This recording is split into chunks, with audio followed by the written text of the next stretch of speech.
Pécresse. Bonjour.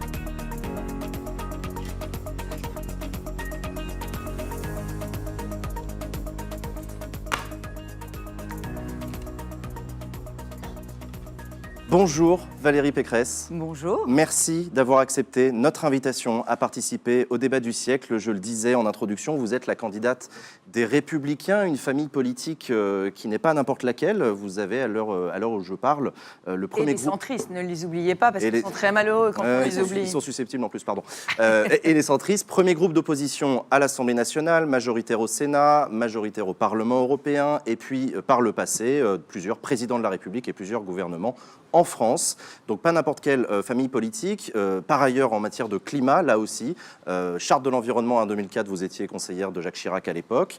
Loi Grenelle 1 et 2, vous étiez ministre à l'époque du gouvernement, c'était sous Nicolas Sarkozy. Et vous voilà donc aujourd'hui candidate. On est très heureux de pouvoir vous poser des questions. Paloma. Et vous le savez, c'est aussi l'objet de ce débat, c'est que la France a été condamnée à 2 reprises pour inaction climatique. Donc si vous êtes présidente, vous allez devoir présenter un plan pour réduire d'au moins 40% nos émissions d'ici à 2030 par rapport au niveau de 1990. C'est technique, mais c'est important de le préciser. Et donc, en fait, ce qu'on a décidé, c'est de laisser 4 minutes au début de chacune de ces interventions aux candidats, aux candidates, pour présenter leur vision de l'avenir sur l'urgence écologique et le plan qu'ils comptent proposer à la France, aux juges, pour nous remettre sur la trajectoire de l'accord de Paris. Donc, on vous laisse ces 4 minutes. D'abord, je voudrais vous remercier. Je vous remercie parce qu'avec le débat du siècle, vous mettez enfin l'écologie au cœur de cette campagne. Alors, je sais que dans l'esprit de beaucoup de Français, l'écologie, c'est un peu l'affaire d'un seul parti, Europe Écologie Les Verts.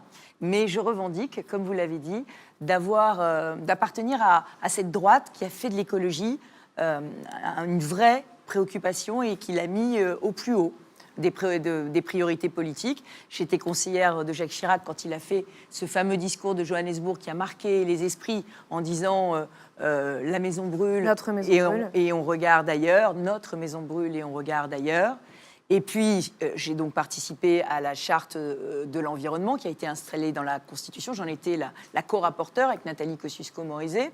Et puis ensuite, il y a eu le débat sur le réchauffement climatique. Et à l'époque, j'étais ministre de la Recherche. C'était l'époque du Grenelle de l'environnement.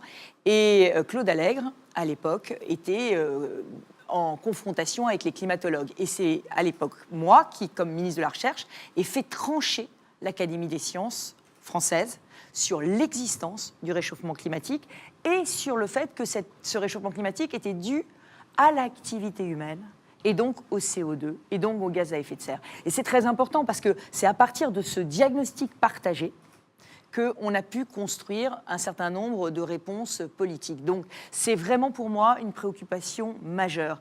Et je suis, comme vous, extrêmement préoccupée par le dernier rapport du GIEC qui dit qu'aujourd'hui, 3,5 milliards de personnes sont aujourd'hui dans des zones qui sont des zones fragilisées par le dérèglement climatique. Et c'est vrai que c'est un peu fou que ce rapport du GIEC ait fait si peu de bruit dans une campagne présidentielle. Alors c'est vrai qu'on est dans un contexte, celui de la guerre en Ukraine, où les Français sont peut-être plus préoccupés par la montée des prix du pétrole, de l'essence, du gaz, de l'électricité, que par l'avenir de la planète. Mais je crois que nous devons à nos enfants, nous les responsables politiques qui allons arriver au pouvoir, de tenir cette trajectoire zéro carbone 2050. La France a été condamnée par votre action, et c'est quand même unique. Pas notre action, hein. Ce débat est organisé par les ONG, mais nous... Mais c'est l'affaire du siècle, effectivement. L'affaire du siècle qui a fait condamner la France, et c'est quand même unique pour inaction. Donc, nous sommes, là, j'allais dire, face à nos responsabilités et face à cette dette écologique que nous risquons de léguer à nos enfants. Mais du coup, qu'est-ce que vous allez répondre à la justice ? Mes propositions. Oui. Alors moi, je voulais vous proposer de vous raconter d'abord mes priorités. Après, on a des questions quand même. Hein. Oui. Ah oui, je vais laisser la parole pour les questions. D'abord, 4 priorités. Remettre la France sur la trajectoire de la neutralité carbone, donc zéro carbone 2050. On doit se remettre sur cette trajectoire. Ça impose des mesures, mais vous allez me poser des questions sur les transports, sur l'habitat, sur l'énergie, sur l'économie. Ensuite, deuxième chose, mettre en place une véritable économie circulaire avec tous les emplois qu'il y a à la clé et des taux de recyclage proches de 100% en 2030.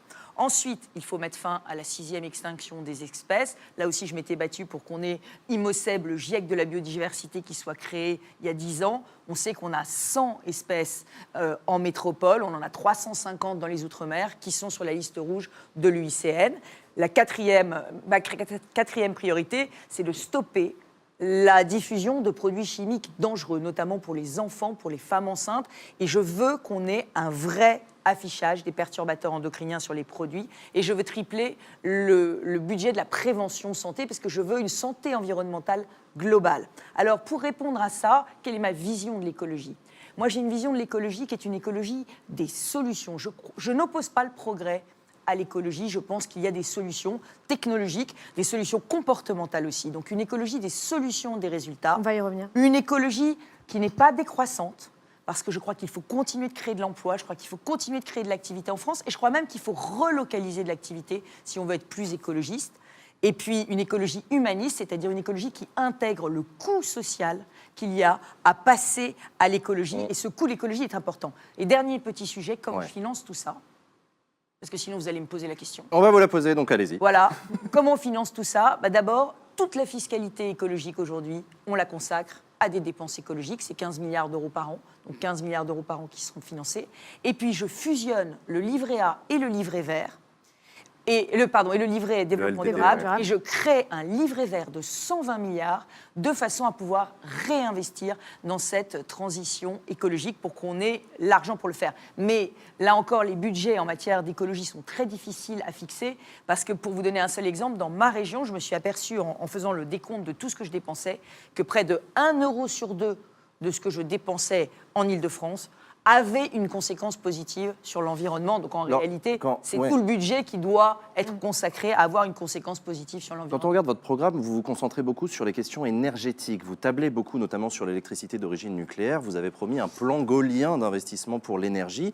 Le problème, c'est qu'aujourd'hui en France, 60% de l'énergie qu'on utilise est d'origine fossile.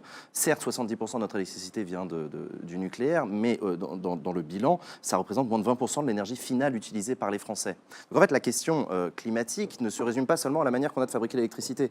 C'est aussi le transport, c'est aussi le logement. Comment est-ce que vous préparez les Français aux contraintes et aux sacrifices qu'ils vont devoir faire dans ces secteurs-là ? Alors, vous avez raison. Ça veut dire que nous allons devoir passer à l'électrique. Si on veut sortir du fossile, il faut passer à l'électrique. Ça veut dire qu'on va augmenter vraisemblablement notre consommation d'électricité d'à peu près 60%. Et ça, c'est une fatalité ou c'est une volonté, ça ? C'est une volonté. Parce que l'électricité que nous produisons, elle est zéro fossile. Soit elle est nucléaire, soit elle est renouvelable, mais l'idée, ce serait que ce soit du renouvelable, zéro fossile. Donc le sujet, c'est de sortir de la dépendance à l'énergie fossile en 2050 totalement. Mais ça suppose effectivement de changer les usages, de passer à des transports qui soient électriques, ou hydrogène, si on parle des énergies du futur. Ça veut dire aussi passer à du chauffage qui ne soit plus du chauffage au fioul, mais à du chauffage qui soit électrique. Biomasse. Le chauffage électrique, c'est l'avenir ? Ou biomasse. Du chauffage des réseaux de chaleur.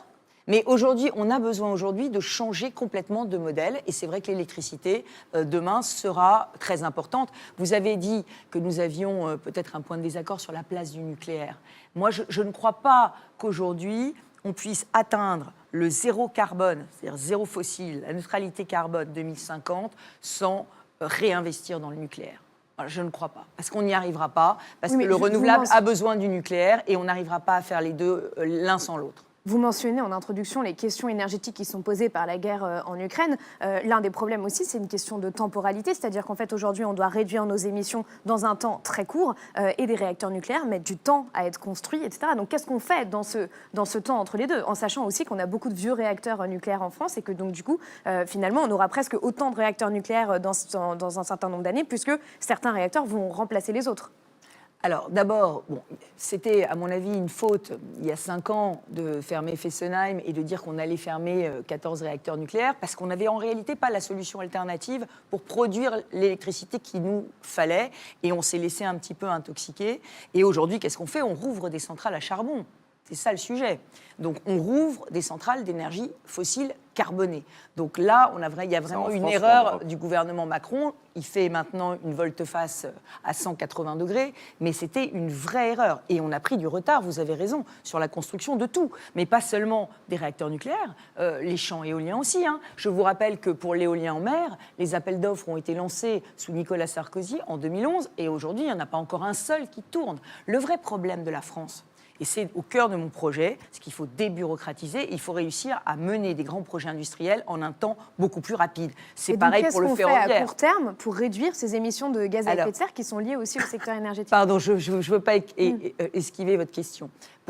Aujourd'hui, pour sortir de la dépendance que nous avons aux énergies fossiles, il y a une solution de très court terme qui est la chasse au gaspillage. La chasse au gaspillage, il faut la remettre à l'ordre du jour. C'est vrai, donc l'efficacité énergétique. L'efficacité énergétique. Toute énergie qu'on ne consomme pas est une énergie qu'on n'a pas à produire. Donc la chasse au gaspillage, ça veut dire quoi? Ça veut dire qu'il faut qu'on explore toute une série de nouvelles voies.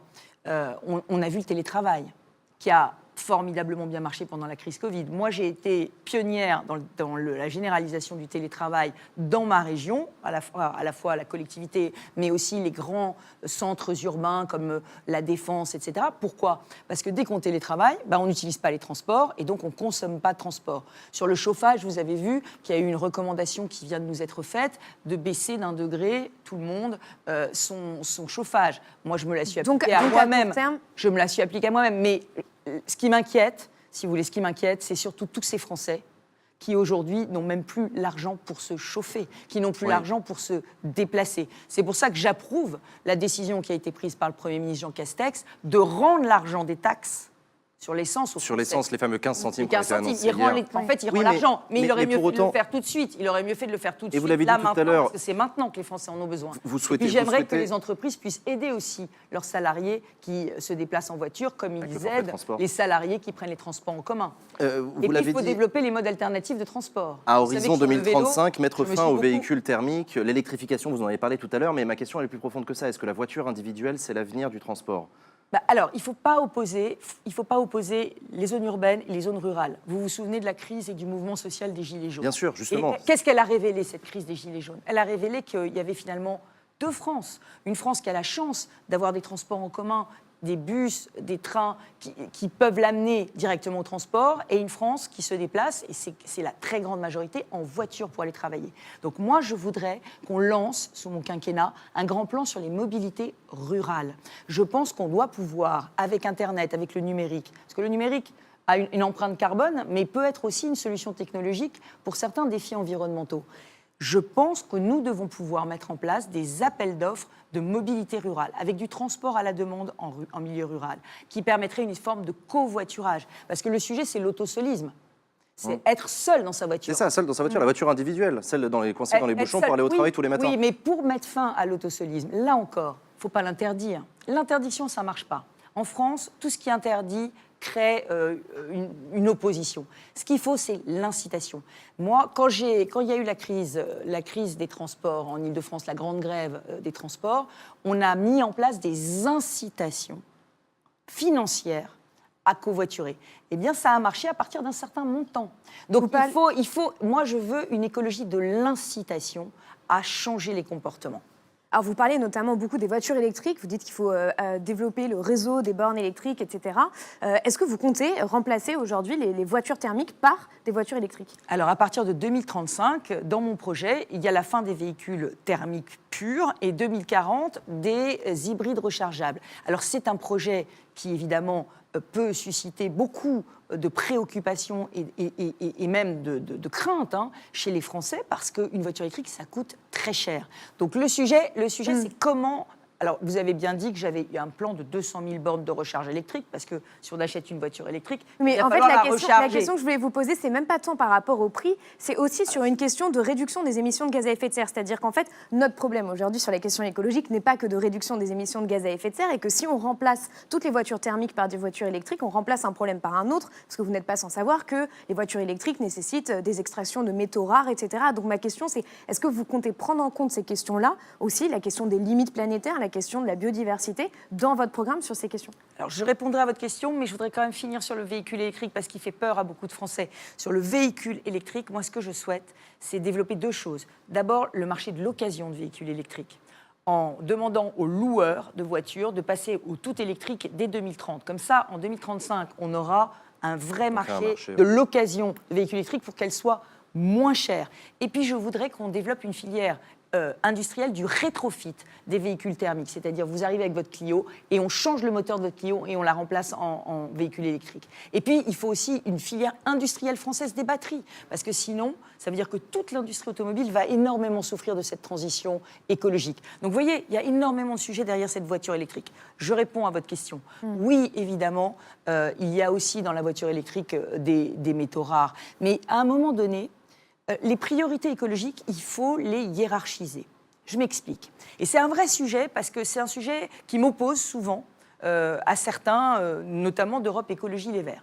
C'est que pour moi, la priorité, c'est le zéro carbone. C'est sauver la planète. Donc zéro carbone 2050. Et c'est ça que je me fixe comme objectif. Mais chaque candidat a des visions différentes pour arriver à cette... D'où le véhicule électrique. Ça m'oppose aux Verts, par exemple, sur certaines lignes de tramway ou sur certaines lignes de métro. Je veux construire des lignes de métro. Je veux construire des lignes de tramway. Je veux relancer, avec mes 120 milliards de livrets verts, les TGV, les lignes régionales de train. Or, aujourd'hui, j'ai un certain nombre d'activistes qui disent « Ah non, il ne faut pas passer dans les champs. Ah non, il ne faut pas faire un train. Ah non, il ne faut pas couper un arbre. » Mais vous voyez, on peut pas... Il faut hiérarchiser les priorités. L'autre jour... Non, mais je vous le dis parce que c'est très important. Ouais. L'autre jour, j'étais dans la forêt des Vosges. Écoutez-moi, parce que c'est un message que je... Alors, très rapidement, parce qu'on a beaucoup de questions à aborder avec vous. Moi, je veux une filière bois. Parce que je veux que dans le bâtiment, il y ait des matériaux biosourcés et je veux du bois. Et vous savez qu'il y a un nouveau règlement, RE 2020, qui propose que maintenant on mette du bois dans tous les bâtiments. Le problème, c'est qu'aujourd'hui, les bûcherons des Vosges, qu'est-ce qu'ils me disent? Quand ils coupent un arbre, on leur tag meurtrier sur leur voiture. Or, il faut couper des arbres pour pouvoir produire du bois, pour pouvoir avoir une filière bois, pour pouvoir avoir des matériaux bois. Donc, si vous voulez, il faut absolument qu'on ait un débat citoyen et qu'on accepte de dire que, oui, pour avoir des matériaux biosourcés, il faudra couper des arbres dans les forêts et que couper des arbres dans les forêts, c'est la nature. On va revenir sur la question. Et que ces arbres, il faut développer une filière bois. Moi, je veux un fonds bois de 150 millions d'euros par an pour avoir une vraie filière bois, des vrais matériaux biosourcés, mais qu'on n'attaque pas les bûcherons en disant que, eh bien, si on exploite la forêt, on tue la nature. On va revenir sur les questions de démocratie et de territoire, mais avant ça, en lisant votre programme, c'est un énorme sujet et vous avez raison d'en parler. C'est opposition entre différentes préoccupations. On va y revenir. Il y a 2 mots qui n'apparaissent nulle part dans votre programme, c'est sobriété et adaptation. Or, ce sont des mots que le rapport du GIEC place comme prioritaire pour tous les pays du monde. Est-ce que parce que vous avez dit, c'était très intéressant en introduction, l'écologie ne doit pas être une punition. Je n'oppose pas progrès. Quand je dis chasse au gaspille, c'est bien sobriété. C'est de l'efficacité. Oui, pour être très précis, tu as raison. Oui. Donc du coup, est-ce que vous préparez les Français, si vous devenez présidente de la République, à faire des efforts, tous ou un changement dans les usages aussi, etc. Quand je dis télétravail, je dis aussi se déplacer moins. Non, l'idée de la sobriété est vraiment très présente dans le cadre de mon projet. L'idée qu'il faut réemployer. Quand je dis recyclage et quand je dis 100% de matériaux recyclés d'ici 2030, de déchets ménagers recyclés d'ici 2030, quand je dis on modulera l'éco-contribution pour que tous les matériaux recyclés soient moins chers, quand je dis il faut économiser l'eau et il faut faire en sorte de la réemployer, de réutiliser par exemple les eaux usées pour l'irrigation. Il y a plein de messages de sobriété qui sont mis dans le cadre de mon projet, au contraire. Et l'économie circulaire est vraiment au cœur de mon projet, et ça, vous pouvez le lire. Vous le disiez tout à l'heure, vous vous opposez à certains autres candidats sur finalement les voies pour arriver à cette neutralité carbone, et vous tablez aussi beaucoup sur la technologie. Et donc cette technologie-là, finalement, n'envoie pas un message de sobriété, mais peut envoyer ce message de dire, finalement, on peut continuer à avoir nos modes de vie tels qu'on les a aujourd'hui grâce à la technologie. C'est ça le message que vous dites aux Français? Non, j'ai dit que de toutes les façons, il faudra changer les comportements. Je l'ai dit. Mais moi, je suis pour l'incitation à changer les comportements. Mais je crois aussi que la technologie peut apporter des solutions. Prenons par exemple l'hydrogène. Mais quel type de solution? L'hydrogène vert. L'hydrogène vert aujourd'hui, c'est une énergie qu'on ne maîtrise pas encore bien. C'est pas vraiment prêt, oui. Mais c'est une énergie qui, demain, peut faire voler les avions. Mais est-ce que c'est pas un peu dangereux Alors, de parier sur l'avenir? Parce que l'avion vert, il ne sera pas prêt avant 2035 Oui. et il sera disponible que sur des courtes distances et il ne pourra Pas pas forcément. absorber cette croissance du trafic aérien aujourd'hui, qui a beaucoup augmenté ces dernières années. L'idée de dire il va falloir se déplacer moins, il va falloir plus télétravailler. Mais vous voyez, quand vous dites la sobriété, bien sûr, je vous parle télétravail, téléréunion, je vous parle distanciel. Donc voilà, aujourd'hui, Ça, c'est l'idée, pas l'innovation c'est technologique. de la sobriété. Non, mais ce que je veux dire, c'est qu'on peut faire de la sobriété tout en faisant du progrès technologique. Moi, je crois au progrès technologique. Je pense que dans la technologie, il peut y avoir une partie des solutions à la surconsommation des ressources de la planète. Alors évidemment, après, là encore, c'est toujours pareil. On dit déforestation. Donc on dit il faut produire moins de papier. Moi, je dis zéro papier. Mais quand je dis zéro papier, certains me disent « Ah oui, mais alors vous mettez des ordinateurs. » Et les ordinateurs, dans les ordinateurs, il y a des pièces à recycler. Et on revient sur les véhicules électriques. Oui, mais moi, ce que je pense, c'est que... Mais en même temps, j'économise des millions et des millions d'arbres de la forêt qu'on ne déforeste pas. Donc je pense qu'il faut à chaque fois qu'on fasse le bilan coût-avantage de l'innovation. Mais par exemple, sur les ordinateurs et les téléphones, est-ce que vous savez qu'il y a 110 millions aujourd'hui de téléphones usagés dans les tiroirs des Français ? Eh bien, moi, je propose 10 € pour les récupérer et pouvoir récupérer toutes les matières qui sont dedans. Je propose 50 € pour pouvoir récupérer tous les ordinateurs usagés que les Français stockent chez eux parce qu'ils ne savent pas quoi en faire, pour les récupérer. Je propose qu'on mette fin aux 5000 décharges sauvages qu'il y a aujourd'hui en France parce que les gens ne déposent pas leurs déchets aux déchetteries pour qu'on puisse tout recycler. Donc, vous voyez, il y a dans mon projet l'idée qu'on peut faire beaucoup mieux avec moins. Mais c'est intéressant parce que, par exemple, la réindustrialisation est un projet très important pour vous. Vous mettez beaucoup de choses là-dessus. La réindustrialisation, il y a quand même la question de comment est-ce que vous l'opposez au développement durable? C'est quoi votre vision du développement durable? Moi, je veux une croissance durable. Ça veut dire quoi? J'assume ce mot croissance. Ça veut dire quoi? Croissance de quoi?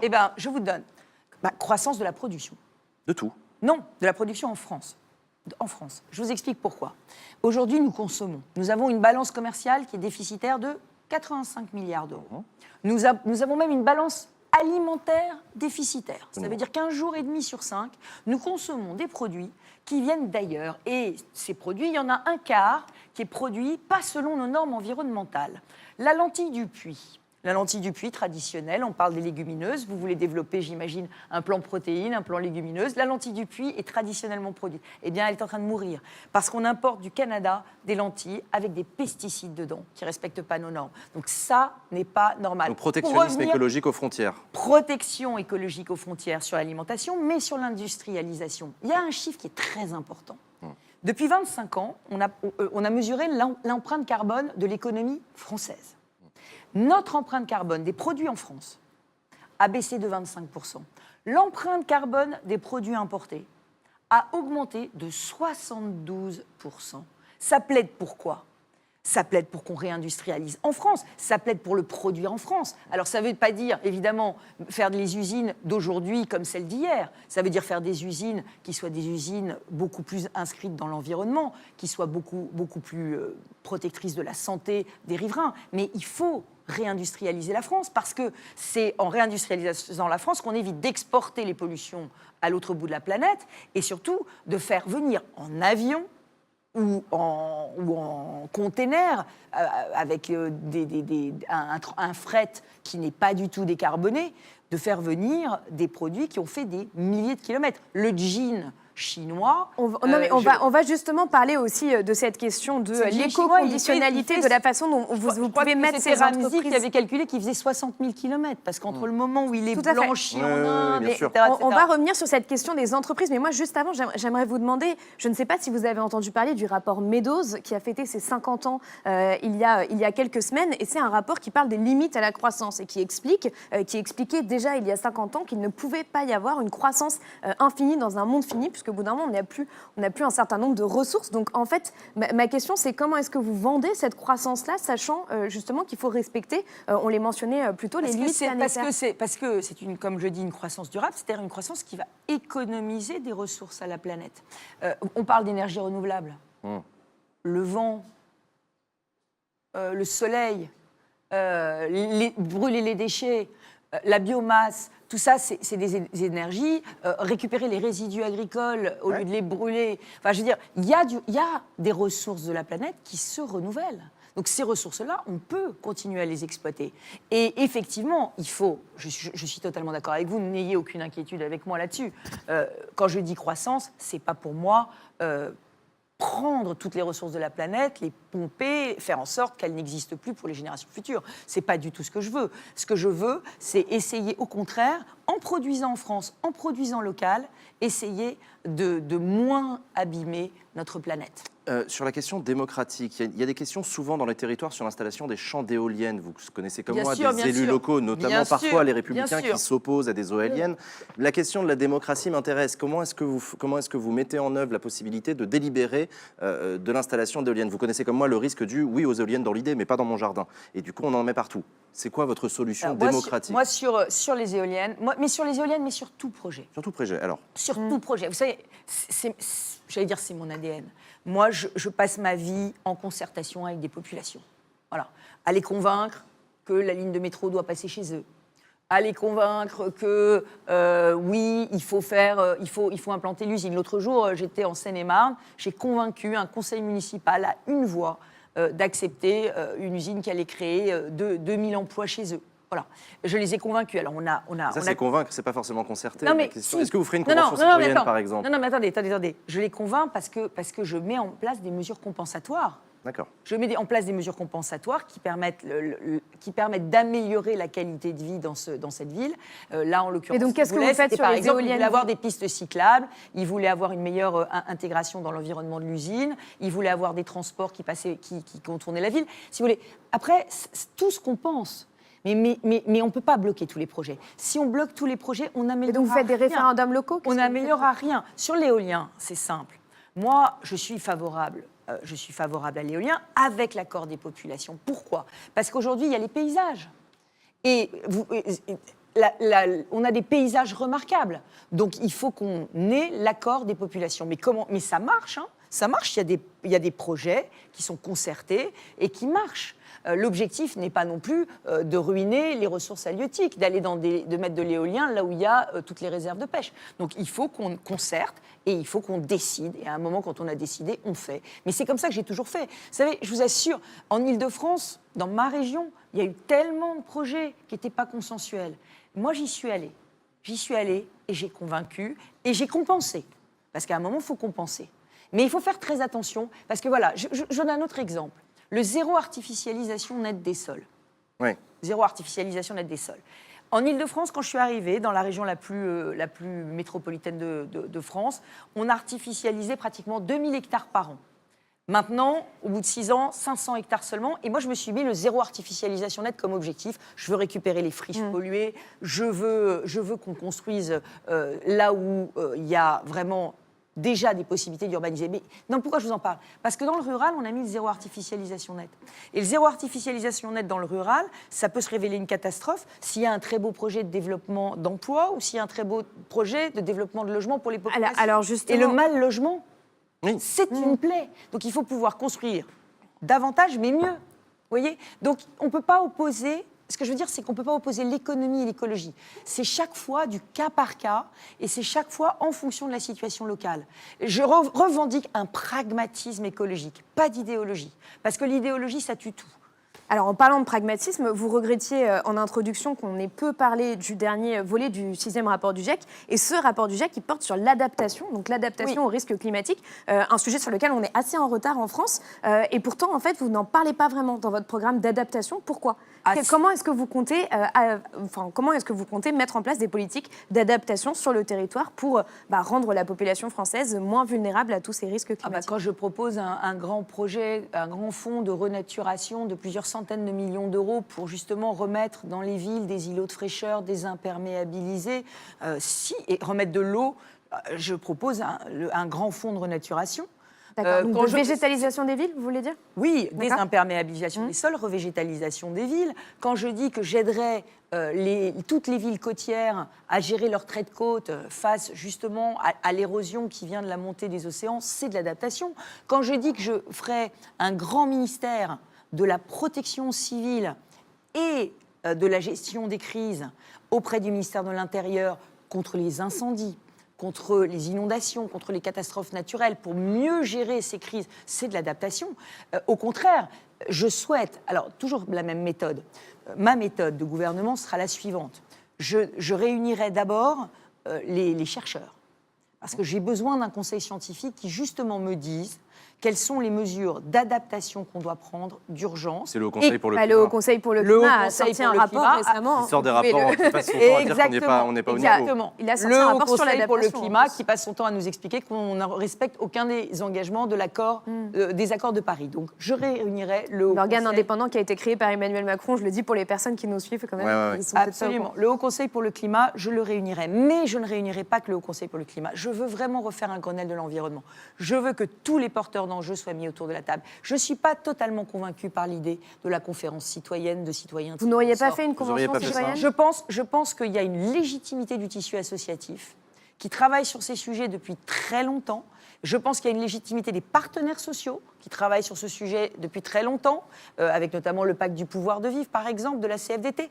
Je pense qu'il y a une légitimité aussi des élus.